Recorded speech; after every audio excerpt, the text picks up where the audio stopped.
ابو عبیدہ بن جراح رضی اللہ تعالیٰ عنہ امیر لشکر تھے۔ فرماتے غربت اتنی زیادہ تھی، بھوک اتنی زیادہ تھی کہ ایک ایک کھجور دن میں ایک وقت کھانے کو ملتی تھی، اور کچھ دن ایسے آئے کہ اب کھجور بھی نہیں مل رہی۔ فرماتے اتنی زیادہ بھوک لگی مجاہدین کو 300 بندہ پتے کھا کے گزارا ہونے لگے۔ یہ بخاری میں موجود ہے۔ آپ فرماتے ہیں کہ دریا کے کنارے ہمارا پڑاؤ تھا، ٹھہراؤ تھا۔ جب بھوک سے نڈھال ہو گئے نا، وَيَرْزُقْهُ مِنْ حَيْثُ لَا يَحْتَسِبُ، اللہ وہاں سے روزی دیتا ہے، گمان بھی نہیں ہوتا۔ فرماتے ہیں ایک مچھلی اللہ تعالیٰ نے دریا کے کنارے بھیجی، فرماتے ہیں وہ تھی تو مچھلی پر پہاڑ جتنی تھی۔ بخاری میں لفظ ہیں، حضرت جابر ابن عبداللہ رضی اللہ تعالیٰ عنہ فرماتے ہیں 300 آدمی 18 دن تک اس مچھلی کو کھاتے رہے، مچھلی ختم ہی نہیں ہوئی۔ مچھلیاں نہیں، مچھلی کہتے ہیں 18 دن 300 بندہ کھاتا رہا، مچھلی ختم ہی نہیں ہوئی۔ اور فرماتے ہیں کہ اس کی ہڈی نکال کے، کانٹا کہیں گے آپ اپنی زبان میں، کہتے ہیں وہ نکال کے نا تو اس کو کھڑا کیا نا جب، تو اونٹ کجاوے سمیت اس کے بیچ سے گزر جاتا تھا، 2 اس کے کانٹے جوڑے۔ فرماتے ہیں وہ اس کا گوشت ہم کھاتے تھے اور اس کی چربی بطور تیل کے ہم جسموں پہ ملتے تھے، بیماروں کو اس سے سکون آتا تھا، تندرستی شفا ہوتی تھی۔ فرماتے ہیں ہم کھایا بھی ہم نے، اور کچھ لے کے ہم مدینے بھی گئے، اور قربان جائیں نبی پاک نے بھی اس میں سے کھایا۔ ہم نے عرض کی حضور یہ معمہ کیا ہے، یہ ماجرا کیا ہے؟ تو محبوب نے فرمایا تمہارے پاس غذا نہیں تھی، رب نے تمہارے لیے بندوبست کیا ہے، اللہ نے تمہیں دیا ہے۔ مکان شروع کر لیا، ایک صاحب نے وہ مکان بنانے لگے، آپ وہ حساب لگا رہے ہیں، کہتے ہیں میرے پاس اتنے پیسے ہیں، اتنے میں نے فلانے دوست سے کہنا ہے اس نے دے دینے، اتنے فلانے رشتہ دار سے کہنا ہے اس نے دے دینے، اتنے فلانے سے کہنا ہے اس نے دے دینے۔ یہ ساری کاپی بنا کے مکان شروع کر لیا۔ جو روز کہتا تھا نا کوئی حکم ہویا تے دسی، سب سے پہلے اس کو کہا میاں پیسے چاہیے، وہ کہندا ہو کل ہی منڈا ٹوریا ہے، کدے تو پرسوں 10 داتے لب جانے سن۔ میں آپ کو اپنے تجربے کی بات بتا رہا ہوں۔ جن لوگوں کا خیال ہوتا ہے نا کہ آپ سٹارٹ کریں فلانا کام، ہم آپ کے ساتھ ہیں، اللہ کا ہی کوئی نظام ہے، وہ بالکل بھی نہیں ساتھ ہوتے۔ لیکن ایسا نہیں ہے کہ کوئی ساتھ نہیں ہوتا، اللہ تعالیٰ بڑے اسباب پیدا کرتا ہے، وہاں سے دیتا ہے جہاں سے گمان بھی۔ ہمارا یہ ذہن بن جاتا ہے ہم ساری اپنے حساب سے چلتے، اتنے رشتہ داروں سے، اتنے کون آپ کے ساتھ چلے گا، سوال ہی نہیں پیدا ہوتا۔ یہ سارے کام چھوڑ کے سب سے پہلے 2 رکعتیں پڑھو، اپنے رب کی بارگاہ میں، رسول کائنات کی بارگاہ میں گزارشات اور استغاثے پیش کرو، وہاں سے خیر طلب کرو۔ دنیا دار کیا دیں گے، کیا دے سکتے ہیں، کیا حیثیت ہوتی ہے کسی، اللہ کہتا ہے وہاں سے دوں گا۔ تو جو اللہ مال دے وہ لینا چاہیے کہ رشتہ داروں کا مال دیکھنا چاہیے؟ جو اللہ دے وہ لینا چاہیے کہ سیٹھوں نوابوں کی جیبیں دیکھنی چاہیے؟ جو اللہ دے وہ قبول کرنا چاہیے یا دیکھنا چاہیے کون سا آدمی کہاں پہنچ گیا؟ چھوڑو، اپنی مٹی پہ چلنے کا سلیقہ سیکھو۔ کسی کے سنگ مرمر پہ چلو گے تو پھسل جاؤ گے، پھسل جاؤ۔ اس پر ایک اور بات عرض کر دوں، صحیح بخاری سے، مسلم سے ایک اور بات۔ کچھ چیزیں ایسی ہیں جن سے اللہ کی مدد آتی ہے، مدد ملتی ہے۔ ایک چیز ان میں سے ایسی ہے جس سے بہت مدد نازل ہوتی ہے، وہ ہے کہ جب رب آپ کو دے نا تو پھر آپ بھی اس کے رستے میں دیں، پھر مدد آتی ہے، پھر اور آتا ہے۔ بخاری مسلم میں حدیث ہے، یہ زیادہ ہی توجہ طلب عمر ہے، اس پر آپ غور کریں گے۔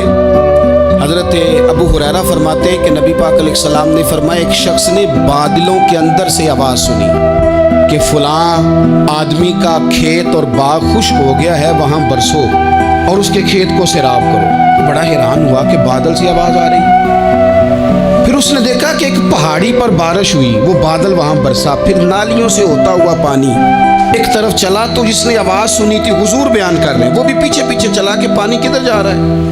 اس نے جا کے دیکھا کہ ایک مقام پہ ایک باغ کو وہ پانی لگ رہا ہے اور ایک آدمی وہ پانی لگا رہا ہے۔ اس نے اس سے پوچھا تیرا نام کیا ہے؟ اس نے کہا کیوں؟ کہنے لگا بتا نا۔ اس نے نام بتایا تو کہنے لگا یہی تو وہ نام ہے جو میں نے بادلوں کے اندر سے سنا ہے کہ فلاں کے کھیت کو پانی دے دو۔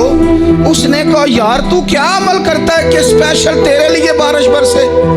یہ بخاری پڑھ رہا ہوں، سیاستہ سے حدیث عرض کر رہا ہوں۔ اس سے پوچھا تو کیا کام کرتا ہے کہ جناب اللہ تبارک و تعالیٰ کا حکم کرم آیا کہ تیرے لیے پانی برسے اور تیرے کھیت کو سیراب کرے؟ تو اس نے کہا چھوٹا ذمہ ہوں، پر جب فصل اگتی ہے تو 3 حصے کرتا ہوں، ایک حصہ اپنے بال بچوں پہ، بہن بھائیوں پہ خرچ کرتا ہوں، ایک حصہ پورا، اور ایک حصہ دوبارہ کاشتکاری پہ لگاتا ہوں، اور تیسرا حصہ خالص میں نے مسکینوں، یتیموں اور غریبوں کے لیے رکھا ہوا ہے۔ وہ جو تیسرا حصہ، اللہ کرے آپ سمجھے، وہ رب کے بندوں پہ تیسرا حصہ خرچ کرتا ہے نا، تو کریم مالک نے فرمایا جہاں سے غریب کا حصہ جاتا ہے وہ کھیت خشک نہیں رہنا چاہیے، وہ جہاں سے مسکین روٹی کھاتے ہیں وہ خشک نہ رہے، جہاں سے یتیموں کو کچھ آتا ہے کہیں اس کی فصل رہ نہ جائے۔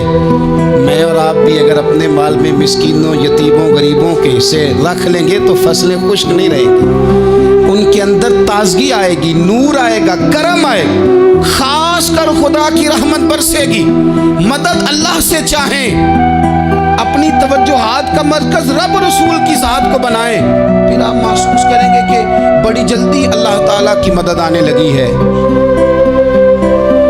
کبھی آپ صرف کہہ دیں نا میرا رب میرے ساتھ ہے، اس لفظ میں اتنی طاقت ہے کہ دشمن ویسے زہر ہو جاتا ہے۔ زندگی میں کسی سے بھی لڑائی ہو، اچھی طرح سوچ لیں کہ اللہ اس طرف ہے یا اس طرف ہے۔ اگر آپ زیادتی پہ ہیں تو پھر رب مظلوم کی جانب ہے۔ اگر اللہ کی مدد آپ کے ساتھ ہے تو دنیا کی کوئی طاقت آپ کو گرا نہیں سکتی، اور اگر آپ مظلوم کے مقابلے میں ظالم بن کے آپ کھڑے ہو گئے ہیں اور آپ نے رویہ وہ اختیار کیا ہے کہ جس میں مدد نہیں آئے گی، تو پھر یاد رکھ لیں کہ آپ کوئی بھی ہیں، کہاں بھی ہیں، آپ کمزور ہیں۔ طاقتور تھے ابتدائے اسلام میں، ظاہری طاقت تھی کفار مکہ کے پاس، وہ ڈنڈوں سے مارتے تھے غریبوں کو، ان کے ہاتھوں میں ڈنڈے تھے، پر خدائی طاقت ان مظلوموں کے ساتھ تھی۔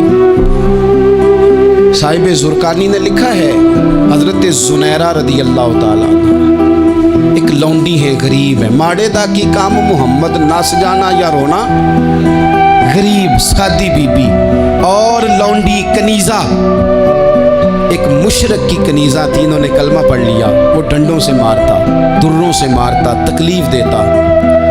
حضرت زنیرہ رضی اللہ تعالیٰ عنہ کو اتنا مارا، اتنا مارا۔ اب آپ ایک اور پہلو پر بھی غور کریں، مار بھی پڑ رہی ہے پر خدا ادھر ہی ہے، اللہ کی مدد ادھر ہی ہے۔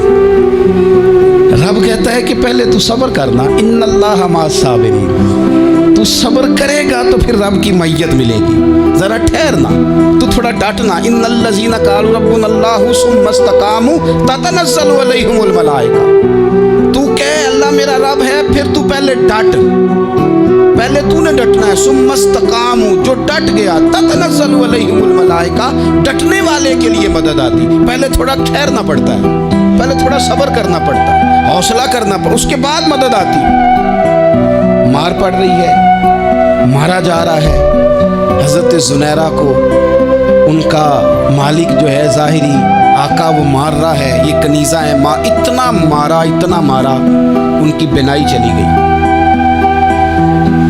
نظر آنا بند ہو گیا۔ ابو جہل آیا اور کہنے لگا زنیرہ دیکھا نا ہمارے بت تیری آنکھیں لے گئے، معاذ اللہ، لات و منات ہمارے بتوں نے تجھے اندھا کر دیا۔ اب ایسا نہیں ہے کہ بی بی روتی جا رہی ہے، روتی جا رہی ہے، مایوسی مایوسی، معاذ اللہ، پریشانی، غریبی بڑی ہے، پوچھنے والا کوئی نہیں، یہ باتیں نہیں۔ کیا جملے ہیں خاتون کے، کیا لفظ ہیں۔ ابو جہل نے تنزیہ کہا، معاذ اللہ، کہنے لگا دیکھا نا ہمارے بتوں نے تجھے اندھا کر دیا۔ تو جناب زنیرہ آنکھوں کی بینائی گئی ہے، رات کو گئی ہے، دکھ ابھی تازہ ہے، لیکن اللہ پہ جو توکل ہے، اپنے مالک سے جو رشتہ ہے وہ اتنا مضبوط ہے، اتنا طاقتور ہے، اس میں اتنی گہرائی ہے کہ حضرت زنیرہ بول کے نا اتنی قوت سے بولی، اتنی طاقت سے بولی کہ پورے کفر پر لرزہ طاری ہو گیا۔ فرمانے لگی تمہارے بتوں کی کیا اوقات ہے کہ وہ میری بینائی لے جائیں، یہ میری رب کی حکمت کا تقاضا ہے۔ جب تک اس نے چاہا زنیرہ دیکھتی رہی، اور جب اس نے چاہا زنیرہ کی آنکھوں کی بینائی چلی گئی، اور اگر وہ چاہے گا نا تو بینائی واپس بھی کر دے گا۔ اگر ہو ذوق یقین پیدا تو کٹ جاتی ہیں زنجیریں، اگر وہ چاہے